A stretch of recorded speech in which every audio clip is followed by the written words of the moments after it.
सब पीटीआई की 5 अगस्त की तहरीक का क्या बना है? काफिले चल पड़े हैं या नहीं? तैयारियां कहाँ तक पहुंची हैं? तैयारियां, मैं तो जब घर से निकला तो पूरे बाज़ार सज चुके थे, रोड्स पे लाइटिंग थी और बगियां चल रही थीं और पानी की स्पीलें लगी हुई थीं और यही इतला इस्लामाबाद से आ रही है, यही कराची से आ रही है और सब तरफ जो है चिरागा किया जा रहा है, लाइटें लग रही हैं और ढोल बज रहे हैं और इस तरह की पीटीआई की तहरीक की तैयारियां चल रही हैं कि इतने में अचानक से मेरी आंख खुल गई। नहीं, लेकिन मेरी आंख खुल गई। आप ऐसे क्यों? और मैंने टाइम देखा कि सुबह हो गई थी, मैंने ऑफिस भी जाना था, तो ये मैं कोई ख्वाब देख रहा था। तो यानी कि फिर आप उदास हो गए? उदास हो गए। मैंने कहा ये क्या हुआ। अच्छा, फिर मैंने वो सारा ख्वाब वाली चीज़ें ढूंढने के लिए बाहर निकला। जब बाहर निकला देखा तो रोड्स भी वही थी, कनाल भी वही थी और ज़िंदगी रवां दवां थी। ना कोई काफिला था, ना कोई कारवां था, ना कोई नाम लेवा था। हाँ, अलबत्ता पुलिस की गाड़ियाँ पहले से ज़्यादा गश्त करती हुई नज़र आईं और चतरोल और चित्र परेड का प्रोग्राम मुझे पहले से ज़्यादा सख्त लग रहा है। यानी कि इससे की कोई तब्दीली है वो नहीं आएगी सामने। एग्जैक्टली।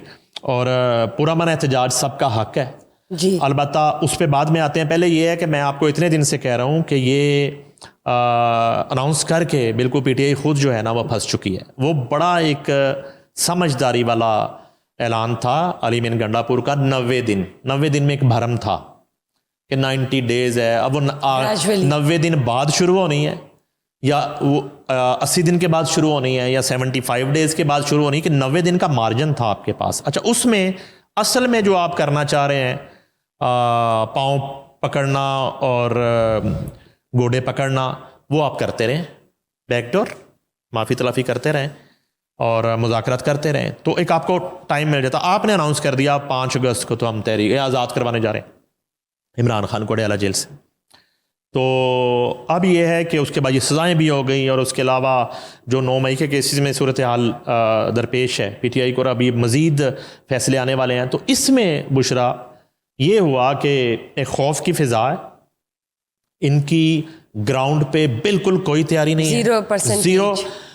मेरी इतला के मुताबिक इस्लामाबाद इन्होंने खुद अनाउंस कर दिया कि इस्लामाबाद का तो तौबा हमने रिस्क लेना ही नहीं है। तो वज़ीर आला डी चौक बिल्कुल इन्होंने माफ़ी मांग ली खुद, इनसे किसी ने नहीं कहा। इन्होंने खुद कहा जी कि इस्लामाबाद जो है ना हम नहीं करेंगे। अच्छा, बाकी अब ये आहिस्ता आहिस्ता कहना शुरू हो गए जहाँ जहाँ जो कोई अपने अपने इलाके में होगा वो वहीं पे कर ले, मुजाहरा कर लेगा और एहतजाज कर लेगा। तो अब इसको आप किस तरह की तहरीक समझेंगी, किस तरह का एहतजाज कहेंगी, किस तरह का प्रेशर कहेंगी जो।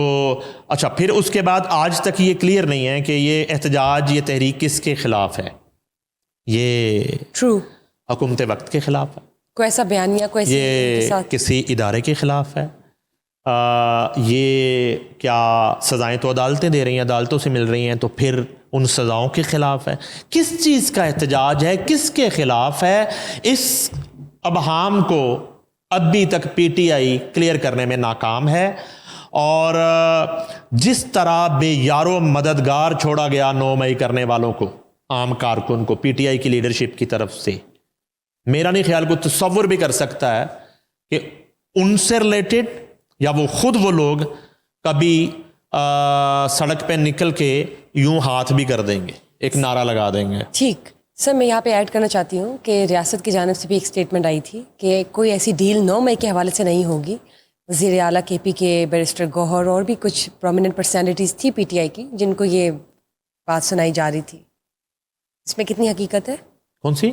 कि रियासत की जानिब से 9 मई के हवाले से कोई डील नहीं होगी। पीटीआई केपी के वज़ीर आला, हाँ, नहीं, वो तो ऐसी बात ही नहीं है। देखें, मसला अब ये आ रहा है कि देखें, पहले इन्होंने कुछ दिन अरसा पहले शोशाइक छोड़ा कि वो नवाज शरीफ अडयाला जेल जा रहे हैं जी, कि मुज़ाकरात इमरान खान से मिले। अच्छा, उसमें ज़राए का ये कहना है कि वो पैगाम इमरान खान ने नवाज शरीफ को भिजवाया, ठीक है, मगर मुस्लिम लीग नून की जो एक समझ लें कि कोर या किचन कैबिनेट है, उसमें यह फैसला हुआ कि नवाज शरीफ इस तरह की कोई मुलाकात नहीं करेंगे। ठीक है। अच्छा, पहले आप इस हुकूमत को मानते नहीं हैं, फिर आप नवाज शरीफ से मिलना चाहते थे, अब जो है आपने मुज़ाकरात करने किससे हैं? आप कहते हैं कि ये हुकूमत के पास इख्तियार नहीं है, ये फॉर्म 47 की हुकूमत है जो है ना, ये कुछ कर नहीं सकती, तो फिर आपने किससे मुज़ाकरात करनी है? एस्टेब्लिशमेंट आपसे बात नहीं करना चाहती, ठीक है, और फिर आप किससे मुज़ाकरात करेंगे? फिर किससे मुज़ाकरात करेंगे? फिर चीज़ें सामने आना शुरू हुई हैं। उज़ैफ़ा रहमान की जो रेड जोन में गौर बरसा बता रहे थे कि उन्होंने इंटरव्यू दिया है कि NRO मांग लिया है, NRO को भी छोड़ दिया, उन्होंने रिहाई मांगी है और टर्म एंड कंडीशन ये रखी हैं कि मुझे UK या यूरोप भेज दिया जाए। अच्छा, ये कहा जा रहा है कि हुकूमत ने अब तरदीद आना शुरू हो रही है कि हुकूमत ने किसी तरह की कोई ऑफ़र नहीं की है, ना मिडल ईस्ट, ना इवन जो है ना वो शेखुपुरा रायवंड, किसी तरह की कोई ऑफ़र नहीं की कि जो है ना आपको रिहा किया जाएगा। और अब एक दौर में ये बात आई थी जो बड़े अथेंटिक सोर्सेज का कहना था कि बनी गाला को सब जेल करार दे के और एक हाउस अरेस्ट वाली जो कहानी है, एग्जैक्टली, तो वो एक ऑफ़र इनको हुई जो उस वक्त इन्होंने कबूल नहीं की। लेकिन सर मैं ये कहना चाह रही थी कि बुशरा बीबी भी कह रही थी, टीवी पर उनकी एक स्टेटमेंट आ रही थी कि हमें इंसाफ नहीं मिल रहा या सही सलूक नहीं किया जा रहा, शायद अदलिया की तरफ इशारा करना चाह रही थी।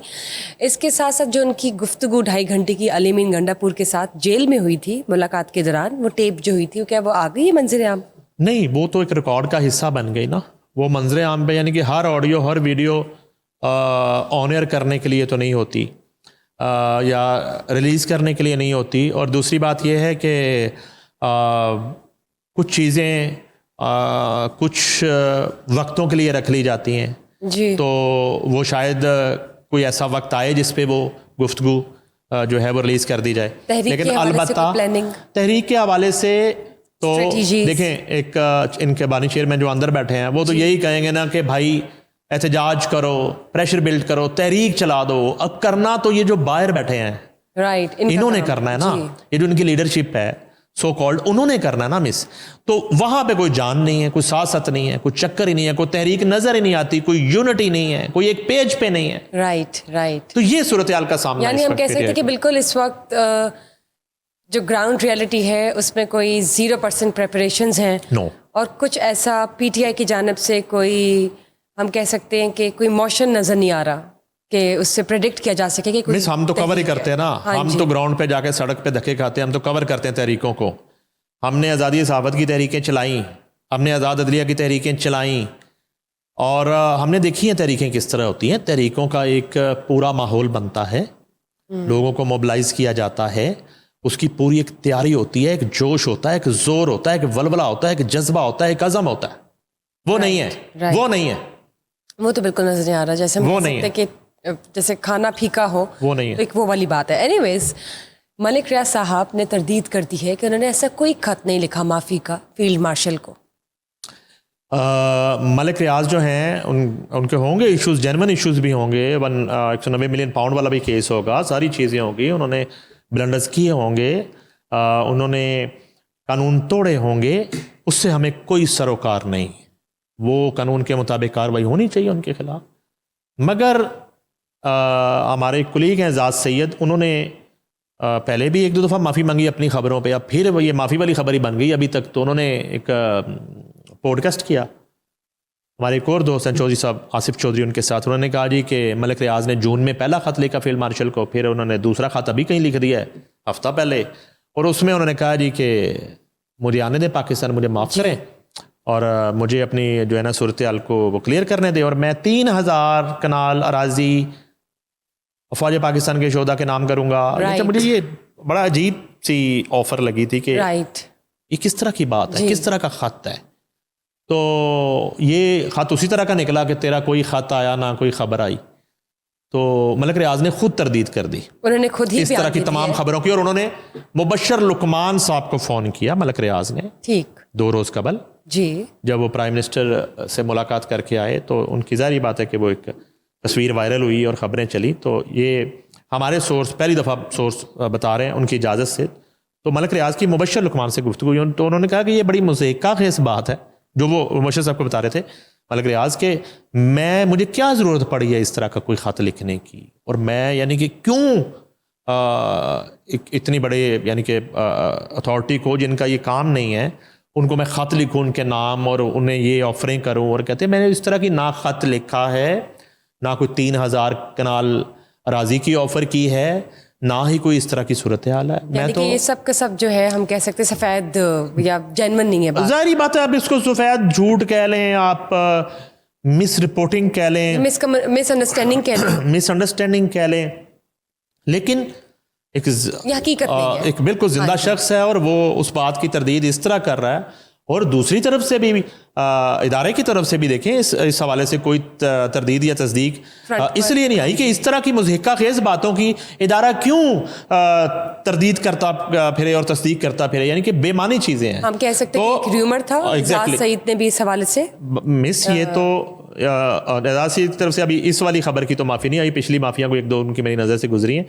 तो अलबत्ता मलक रियाज ने कहा कि मैंने इस तरह का कोई ख़त नहीं लिखा फील्ड मार्शल। ये बात तो क्लियर हो गई कि ऐसा कोई मामला तय नहीं नहीं पा है। रहा, ना कोई ऐसा कनेक्शन है इस तरह का माफ़ी के जरिए जी। मलिक रियाज साहब का और फील्ड मार्शल के दरमियान। एनीवेज, सर सबा कमर जो पाकिस्तान एंटरटेनमेंट इंडस्ट्री की मारूफ अदाकारा है, सुनने में आ रहा है कि शूट पर थी, तबीयत ख़राब हो गई, ICU भी गई, लेकिन असल माजरा क्या है प्लीज़ बताइए।